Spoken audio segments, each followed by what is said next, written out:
Hey guys, welcome back to CLOCKWISE Crypto. Hope you guys are moving forward in everything that you do. Diving right into a market update here. We see coin market cap and we see fear and greed index shifting more to the green side at 57. Bitcoin sitting at $63,824.93. Massive pumps over the past week. Ever since they had that event with the attempt assassination of President Trump, we've seen definitely a correlation to the crypto markets. And I think it's because, I know it's because we believe that if President Trump wins the election, it would pretty much stir a massive rally in the crypto market because he has deemed to be pro crypto. So definitely we see that here. We've seen Ethereum pumping up $400, went from 3,000 to 3,400. Cardano jumping up, breaking past 40 cents now. A ton of bullish momentum. So with that, now we can take a look at what's going on here. And, you know, just in some basic news here, we even see JP Morgan Chase CEO Jamie Dimon changing his tune on Bitcoin and crypto. Now, you guys understand, and I put out a short about this the other day. You guys don't understand how big of a deal this is, because this is why everyone needs to do their own research. Jamie Dimon can afford to be wrong and miss out on, you know, be a little bit late with crypto. Mark Cuban can afford to be wrong with his analysis on Bitcoin. Okay, they're already billionaires. Most people cannot afford to miss out on this crypto opportunity. And, you know, that's the frustrating part about it, because people take their cues from Warren Buffett, from Mark Cuban, Jamie Dimon, right? People that are pretty much, you know, at one time, Jamie Dimon, at one time, Mark Cuban, and currently Warren Buffett still, but at least those two, Mark Cuban and Jamie Dimon, were very negative about Bitcoin. Mark Cuban said, "I'd rather have bananas than Bitcoin." Okay. Jamie Dimon, you know, is talking negative about Bitcoin probably less than 60 days ago. Okay. So, you know, now Jamie Dimon is changing his tune. That's why I was saying, like, guys, pay attention to the opportunity at hand. Okay. Look at who you're taking advice from, and look at who can afford to be wrong, right? The upside is far outweighs the downside when you look at crypto. Okay.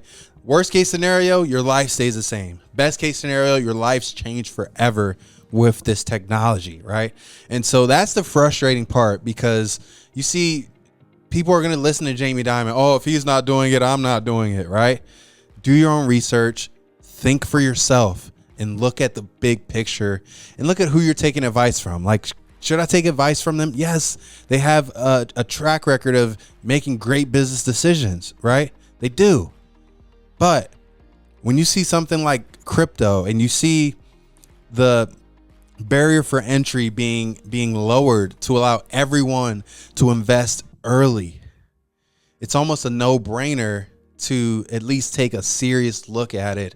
And you know, that's kind of the frustrating part, because I know that the weight that Mark Cuban and Jamie Dimon have, you know, Mark Cuban saying he's not touching it, probably have at least 1 million people, maybe over 1 million people saying, no, I'm not touching it either, because Mark Cuban's not touching it. And Mark Cuban's made billions of dollars selling businesses and startups and all that. So you know, that's the frustrating part. But let's take a look here. So former President Donald Trump says Bitcoin's biggest critics, says one of Bitcoin's biggest critics is warming up to crypto industry.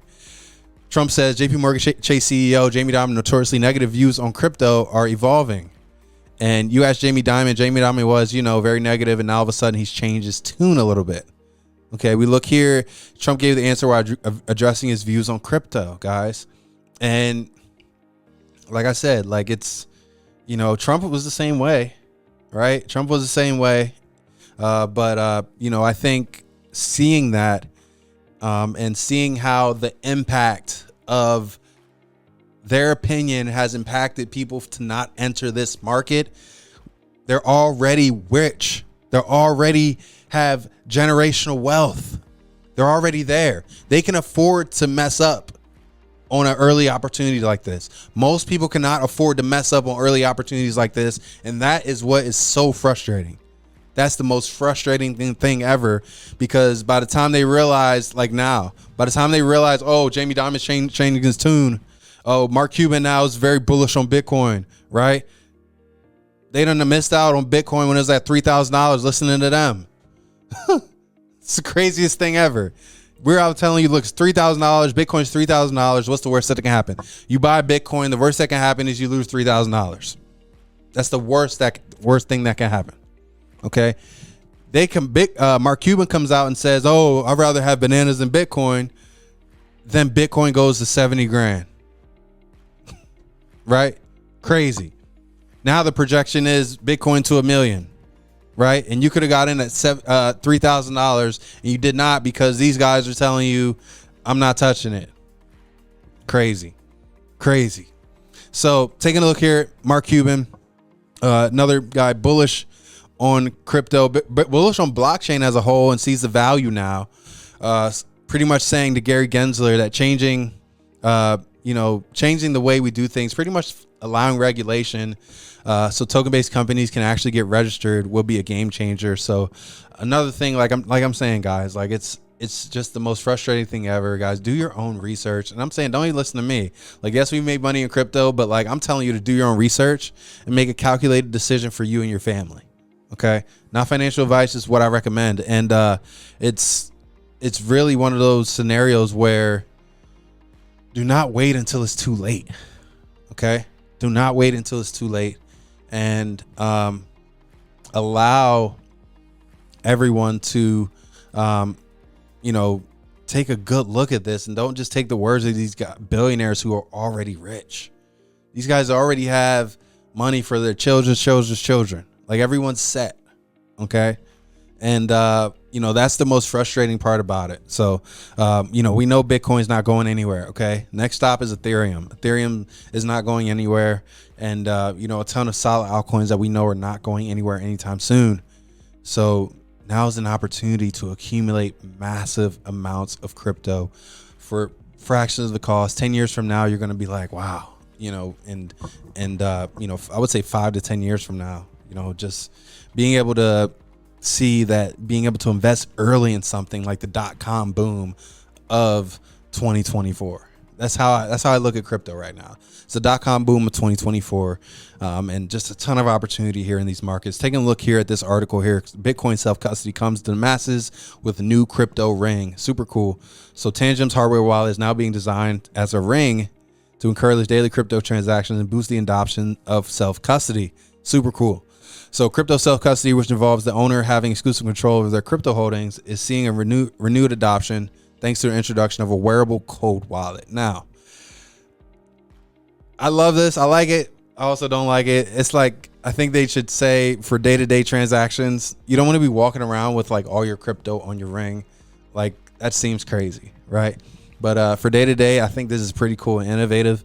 Should self-custody be exposed in public? There we go. That was a question I had. So Tangent Ring brings self-custody and hardware wallets closer to day-to-day life. One may wonder how secure and safe it is to carry such a wallet in the public. So Tandem CEO firm says the Ring has similar protections as Visa integrated hardware wallet in the card form. The Ring is protected by an access code, and adding an access to cryptocurrency will still be blocked even if it's stolen.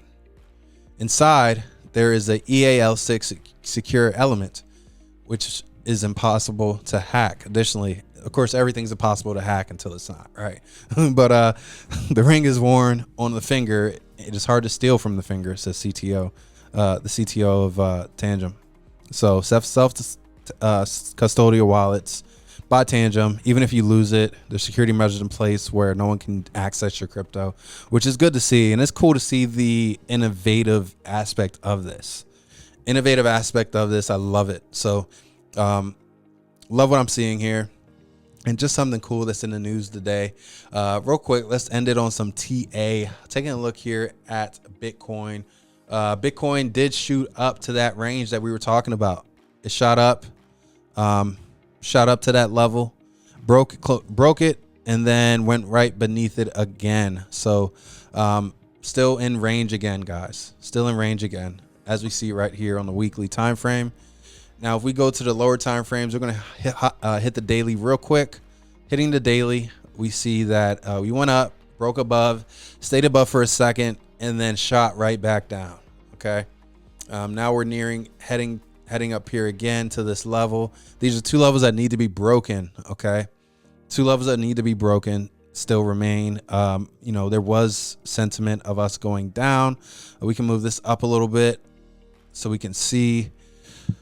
So this level right here, I think we can safely say that this level is going to be pretty good. So with this level, we have a